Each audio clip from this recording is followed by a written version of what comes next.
जय गीता भागवत। अथवा कहीं हमारे प्राण प्रिय श्री श्याम सुंदर मृत्यु लोक छोड़कर गोलोक धाम को तो नहीं पधार गए हैं, जिसके कारण तुम्हारी ऐसी दशा हुई है। हे अर्जुन, जो बात हो उसे शीघ्र प्रकट करो। सूत ने शौनकादि ऋषियों से कहा, हे ऋषियों, राजा युधिष्ठिर की बातें सुनकर भी अर्जुन मुख से कुछ नहीं बोले। वे भगवान श्याम सुंदर के चरण बिंदुओं का ध्यान करते हुए इतने रोए कि उन्हें हिचकियां आने लगी। वे कुछ नहीं कह सके। कुछ देर बीतने पर अर्जुन ने धैर्य धारण कर राजा युधिष्ठिर से इस प्रकार कहा कि हे पृथ्वी पति, मैं यह किस तरह कहूँ कि भगवान श्याम सुंदर हम लोगों को छोड़कर सदैव के लिए अंतर्ध्यान हो गए हैं। मैं उन्हें अभी तक अपना मेरा भाई ही समझता रहा। यदि हम लोग उन्हें परम ब्रह्मा परमेश्वर जान कर कुछ सेवा कर पाते तो इस अपार भव सागर से पार उतर जाते, परंतु जगदीश्वर की माया ऐसी प्रबल है कि उसके कारण हम लोग उन्हें उसी प्रकार नहीं पहचान सके जिस प्रकार एक बार दक्ष प्रजापति के श्राप के कारण चंद्रमा बहुत दिनों तक समुद्र में रहे पर उन्हें मछलियां नहीं पहचान सकी।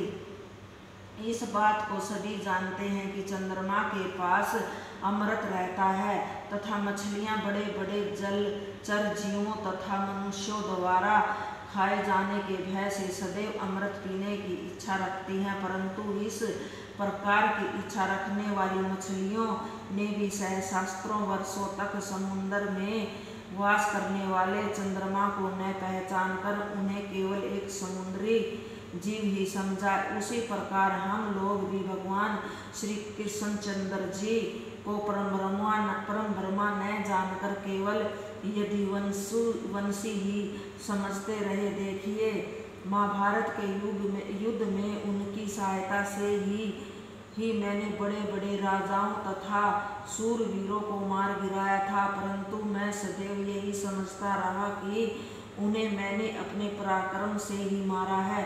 अब मुझे इस बात का विश्वास हुआ है कि भगवान श्याम सुंदर की कृपा से ही मैंने उन सब पर विजय प्राप्त की थी। जब से वह मुझे छोड़कर वैकुंठ लोक चले गए हैं, तब से मेरा पराक्रम क्षीण हो गया है। हे राजन, मैं वही अर्जुन हूँ, वही मेरे पास धनुष बाण है तथा वही मेरी भुजाएं हैं, जिनके द्वारा मैंने भगवान शिव, शंकर, गंधर्व, इंद्र तथा मैं नामक राक्षस पर विजय प्राप्त की थी।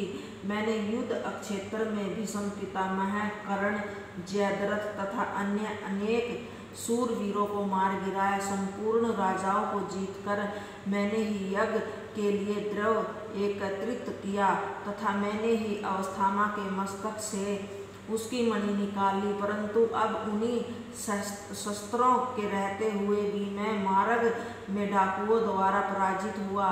वे लोग उस संपूर्ण धन तथा स्त्री आदि को लूट कर ले गए, जिन्हें मैं द्वारिका से अपने साथ लाया था। उसी पराजय के कारण मैं उदास हूँ। पहले हमें किसी शतान पर विपत्ति का सामना करना पड़ता था तो उनका सुदर्शन चक्कर आकर हमारी रक्षा किया करता था, अब उनके बिना मैं किस प्रकार प्रसन्न रहूं। हे राजन, महाभारत के युद्ध में जब कर्ण आदि वीरों ने मुझे मारना चाहा, उस समय भगवान श्याम सुंदर रथ हाँकते हाँकते मेरे सामने खड़े हो जाते थे तथा मुझे अपने पीछे कर सुरक्षित रखते थे। वे मुझे धैर्य बंधाते हुए कहा करते थे कि हे अर्जुन, ये भीम, कर्ण आदि सब योद्धा मरे हुए हैं, अतः तुम इनसे भयभीत मत हो। जिस प्रकार कोई किसी साधु महात्मा का अशुभ चाहे परंतु ईश्वर की कृपा से उनका कुछ नहीं बिगड़ता, उसी प्रकार भगवान श्याम सुंदर की दया से मेरे शरीर पर अस्त्र शस्त्र आदि का कोई घाव नहीं लगता था। वे मनमोहन अपनी दृष्टि द्वारा मेरे शत्रुओं का आयुबल छीन कर देते थे।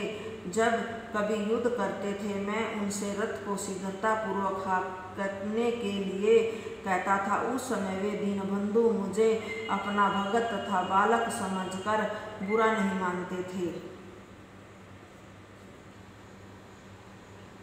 जय गीता भागवत।